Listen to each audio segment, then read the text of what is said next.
Hello guys, welcome to our channel. నేను మీ anchor Teja. Andhra Pradesh deputy CM Pawan Kalyan గారి కాన్వేకి ఒక దారుణమైన యాక్సిడెంట్ జరిగిందంటూ కూడా వార్తలు వస్తున్నాయి.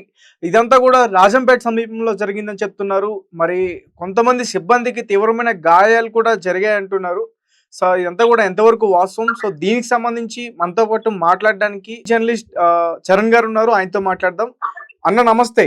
నమస్తే తేజ. రైట్. అయితే పవన్ కళ్యాణ్ గారి కాన్వేకి యాక్సిడెంట్ అయిందంటూ కూడా వార్తలు రావడం మనం చూస్తున్నాం. విజువల్స్ కూడా బయటకు వచ్చాయి ఇప్పటి వరకు. ఇదంతా కూడా వాస్తవేనా? ఇది ఎక్కడ జరిగింది ఇదంతా? ఇది పవన్ కళ్యాణ్ గారి కాన్వాయ్ కి ఈ రోజే ఒక యాక్సిడెంట్ అయితే జరిగింది. రాజంపేట హైవే మీద జరిగిందన్నమాట.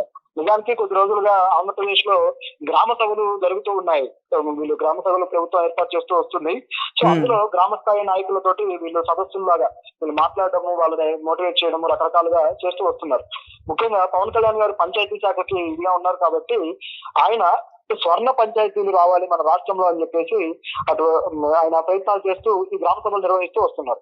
ఇందులో భాగంగా శుక్రవారం కూడా మైసూరువారిపాలెంలో ఇది పెట్టడం జరిగింది. సో డిస్కషన్ కూడా అయిన తర్వాత రాజంపేట పూలకొత్తూరు ఆ గ్రామంలో ఉన్న కొంతమంది పరామర్శించడానికి వెళ్ళి అక్కడ పరామర్శించిన తర్వాత తిరిగి వస్తున్న క్రమంలో మళ్ళీ రాజంపేట హైవే మీద రావడము. సో అక్కడ నుంచి ఆయన వెళ్లాల్సి ఉందన్నమాట. అయితే ఈ టైంలో అనుకోకుండా హైవే మీద ఒక యాక్సిడెంట్ అయ్యి ఆయన క్యాన్వాయ్ కార్ తిరగబడింది. నిజానికి ఒకసారిగా అంటే తిరగబడడం అంటే పల్టీలు కొట్టిందా? అవును, ఓకే. పల్టీ అంటే ఒక పల్టీ అనమాట. అంటే అలా తిరిగిపోయింది పూర్తిగా. సో దాంతో ఒకసారిగా అంత కలకలం రేగింది. పవన్ కళ్యాణ్ గారికి ఏదో అయిందని చెప్పేసి మొత్తం వెనక కార్ లో పవన్ కళ్యాణ్ గారు ఉన్నారు. ఒక్కసారిగా అన్ని ఆగిపోయి మొత్తం హైవే మీద గందరగోళం నెలకొంది. చుట్టుపక్కల అనేక మంది వచ్చేసారనమాట. అక్కడ హైవే మొత్తం నిండిపోయారు జనాలు కూడా. అయితే మరి ఇందులో చూస్తే అసలు దీనికి ఎవరు కారణం అనేది గమనించి చూస్తే ఒక వృద్ధుడు దీనికి కారణమయ్యాడు ఈ యాక్సిడెంట్ కి. ఓకే. ఎట్లా అంటే మామూలుగా క్యాన్వాయిలు వస్తున్నప్పుడు మినిస్టర్లు ఇలాంటి వాళ్ళ క్యాన్వాయిలు వస్తున్నప్పుడు మొత్తం కూడా పోలీసులు ఆ రోడ్ అంతా కూడా క్లియర్ చేస్తారు ట్రాఫిక్. ఇక్కడ కూడా ఆ విధంగా ట్రాఫిక్ క్లియర్ చేశారు. కాకపోతే ఒక వృద్ధుడు ఆ జీబ్రా క్రాసింగ్ లో రోడ్డు దాటడానికి ప్రయత్నిస్తున్నాడు. ప్రయత్నిస్తూ ఉన్న క్రమంలో ఆయన మరి ఆ వృద్ధుడు గమనించుకోలేదు. అదే విధంగా పోలీసులు కూడా గమనించలేదు. ఆగుతాడు నిలబడతాలే అనుకున్నారేమో గానీ పోలీసులు కూడా వెంటనే రియాక్ట్ అవ్వలేదు రోడ్ సైడ్. అయితే వృద్ధుడు ఏం చేశాడంటే సడన్ గా రోడ్డు మీదకి వచ్చేసాడు. దాంతో ఇక వెంటనే ఆ క్యాన్వాయ్ కార్ ఏదైతే ఉందో ఒక్కసారిగా అది ఆయన తగలకుండా పని చేసుకోవడానికి ప్రయత్నించి అది వెంటనే బోల్తా పడింది అనమాట. అయితే వృద్ధుని అయితే గుద్దలేదు కదన్నా? లేదు, ఆ వృద్ధుడికి ఏమీ కాలేదు. కొద్దిగా ఆందోళన పడ్డాడు కానీ ఆయనకి ఏమీ కాలేదు. కానీ ఈ కారు తిప్పడంతో వెంటనే బోల్తా పడిపోయింది. అయితే ఈ బోల్తా పడిన దాంట్లో ఆయన ఎస్కార్ట్ ఉన్నారనమాట. ఒక ఎస్ఐ, అలాగే ఒక లేడీ కానిస్టేబుల్, అలాగే ఒక కానిస్టేబుల్, వీళ్ళందరికీ గాయాలయ్యాయి. ఓకే. ప్రస్తుతం వాళ్ళ పరిస్థితి ఎలా ఉంది? వాళ్ళకి ప్రథమ చికిత్స అయితే చేశారు దగ్గరలో ఉన్న హాస్పిటల్లో. సో వాళ్ళకి పెద్ద ప్రమాదం ఏమీ లేదు, సేఫ్ గానే ఉన్నారు. ఎందుకంటే అన్ని సేఫ్టీ మెజర్స్ తోనే వీళ్ళు వచ్చారు. పవన్ కళ్యాణ్ గారికి అయితే ఏం కాలేదు, ఆయన కారు సేఫ్ గానే ఉంది. అయితే ఆయనకు కూడా ఆ ప్రథమ చికిత్స నిమిత్తం ఆ చిన్నపాటి ట్రీట్మెంట్ అయితే చేయడం జరిగింది. బహుశా బీపీ చెక్ చేయడాలు ఇలాంటివి. పవన్ కళ్యాణ్ గారు ఇదంతా కూడా హైవేలో జరిగిందన్న? ఇది హైవేలో జరిగింది. నిజానికి ఆ హైవే ఎప్పుడు బిజీగానే ఉంటుంది. అయితే ఈ కాన్వాయ్లు వస్తున్నాయి అని చెప్పేసి పోలీసులు క్లియర్ కూడా చేశారు హైవే. ఎందుకంటే అది జంక్షన్ అనమాట. సో ఎప్పుడు బిజీగా ఉండే జంక్షన్. సో పెద్ద ప్రమాదాలు ఏవి జరగవు కానీ బట్ ఇప్పుడు మాత్రం అది సంభవించింది. సరే, దీనికి సంబంధించి పవన్ కళ్యాణ్ గారు ఏమైనా ప్రస్తుతం మాట్లాడే ప్రయత్నం చేశారా? ఇప్పుడు దాకా అయితే మాట్లాడలేదు. బహుశా ఆయన స్పందించవచ్చు. ఎందుకంటే ఆయన ఫ్యాన్స్, అలాగే జనసేన అభిమానులు వీళ్ళందరూ కూడా బాగా ఆందోళన పడుతూ ఉన్నారు. ఆయనకి ఏమైనా అయిందేమో అని చెప్పేసి సోషల్ మీడియాలో కూడా విపరీతంగా పోస్టింగ్లు చేసేస్తున్నారు.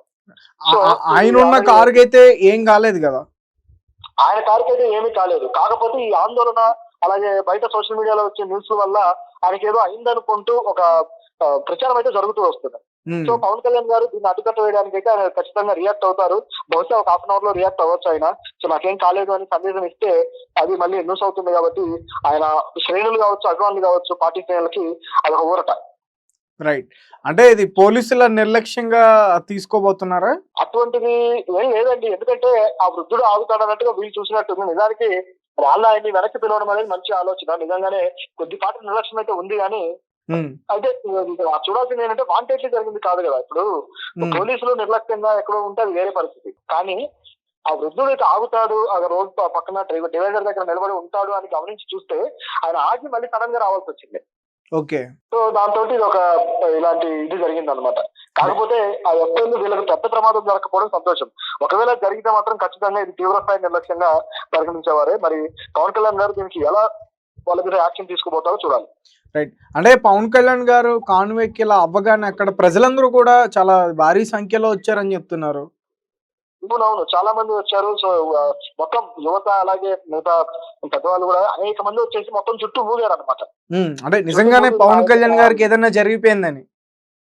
అలా. ఎందుకంటే ఒక్కసారిగా వార్త అనేది కూడా మొత్తం చుట్టుపక్కల వెళ్ళిపోయింది. పవన్ కళ్యాణ్ కాన్వాయ్ అని చెప్పేసి. ఎందుకంటే ఆయన వచ్చింది కూడా ప్రజలతో కలవడానికి వస్తున్నాడు. గ్రామ సభలో మీటింగ్ లో పాల్గొనేది కూడా సర్పంచులు కావచ్చు, తర్వాత ఆ మిగతా పార్టీల శ్రేణులు ప్రజలు అందరూ కలుస్తారు. సో దీన్ని బేస్ చేసుకుని ప్రజలు కూడా ఏంటంటే ఆయన కోసం ఎదురు చూస్తున్న క్రమంలో సడన్ గా ఇది జరిగేసరికి ఆ చుట్టుపక్కల గ్రామాల్లోంచి అందరూ వచ్చేసారు. అంటే కారు పల్టీ కొట్టడం అనేది కొంచెం నమ్మడానికి కూడా వీలు లేకుండా పోతుంది.